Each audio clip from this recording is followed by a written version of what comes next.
ada yang menarik nih di pertandingan Dewa United versus Persik Kediri. Sebelum pertandingan, ini Persik Kediri berapa hari sebelum hari H ini ngajuin surat resmi ke Dewa United agar tukeran menjadi tuan rumah nih.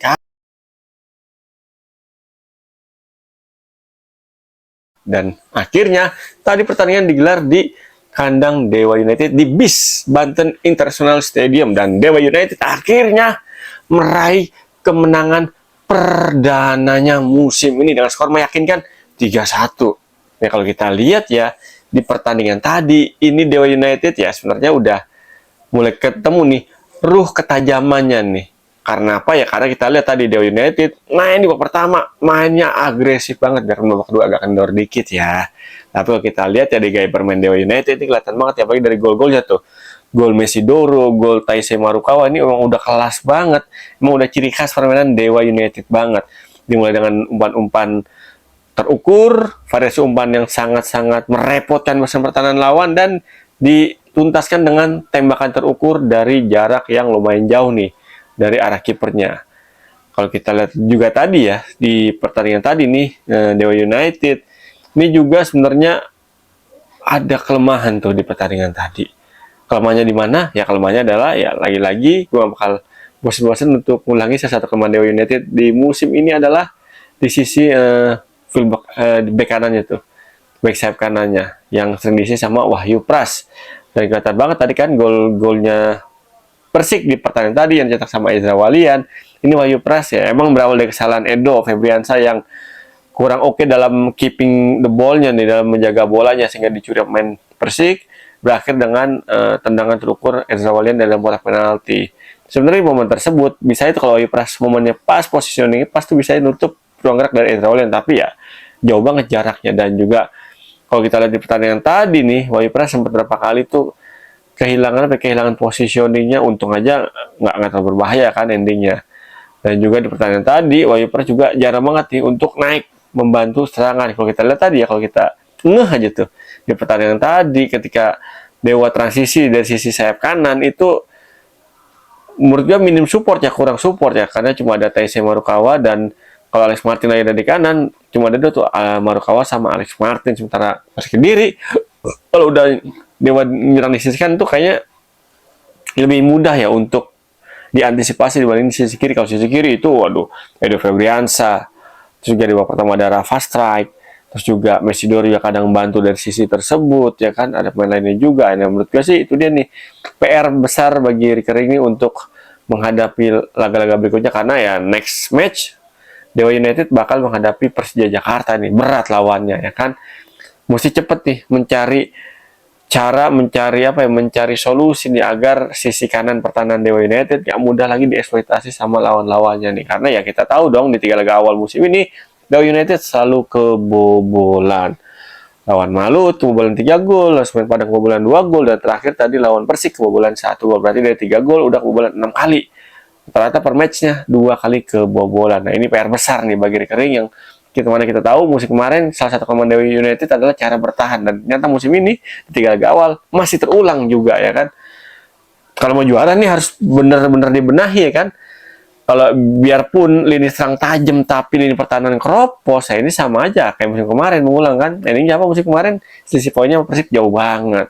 Sementara tadi Persik Kediri kalau kita lihat ya Persik Kediri babak pertama memang masih agak kurang greget nih cara main Persik Kediri karena didikte banget sama Dewa United. Dan kalau kita lihat juga tadi ya sebenarnya permainan Persik tadi masih terlalu Ezra Walian centric banget ya kan, masih terlalu mengandalkan Ezra Walian.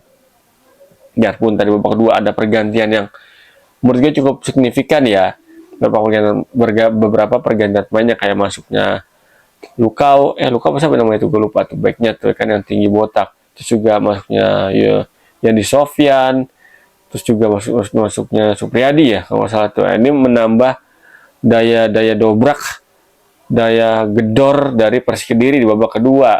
Tapi lagi-lagi ya kan, ketika Persik main udah main agak enak menyerangnya, main ofensifnya juga lebih intens di pertandingan tadi, kelihatannya ball possession juga beda tipis tuh, 51 berbanding 49% kalau nggak salah tadi tuh kan, ball possession, shot on target pun beda-beda tipis.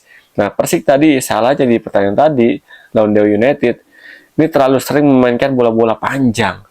Karena apa ya, main bola panjang, Dewa United punya Nick Wipers yang sangat lihai dalam mengantisipasi bola-bola atas di pertandingan tadi ya kan. Nah ini menjadi harusnya Persik tadi ya lebih berani memainkan untuk main bola-bola variasi tadi kan.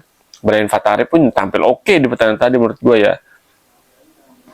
Dan tadi juga pemain Persib kayak Sarian Abimanyu, sayang banget ya sebenarnya Sarian Abimanyu ini udah oke performanya, tapi ya di pertandingan babak kedua harus ditarik karena agak sedikit gangguan ya, ada cedera di kakinya tadi di babak kedua ya, di awal-awal babak kedua tuh sangat disayangkan. Sementara dari Persik Kediri, nah ini gue agak kaget nih, Hugo Samir sebenarnya tadi babak pertama mainnya cukup oke loh, tapi kenapa ditarik di babak kedua nih?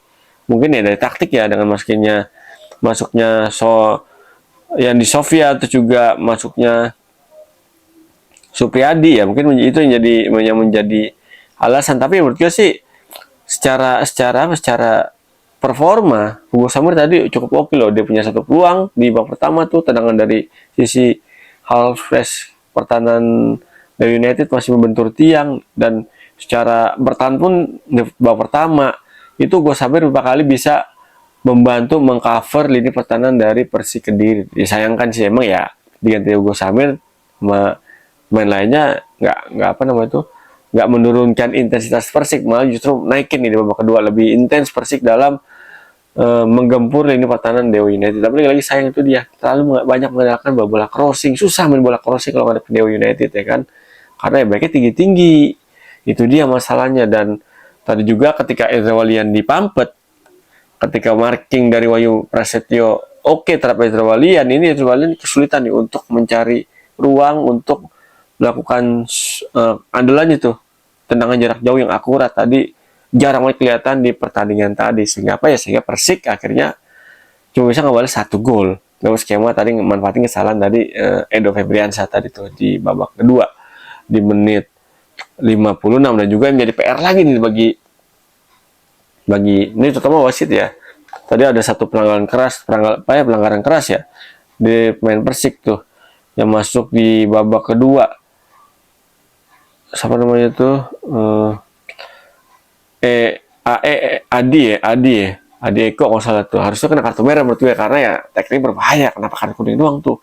Dihajar Marukawa pakai pull kakinya kan. Seharusnya ya udah cek VAR itu, jangan ragu-ragu, kasih ya kartu merah. Jangan terlalu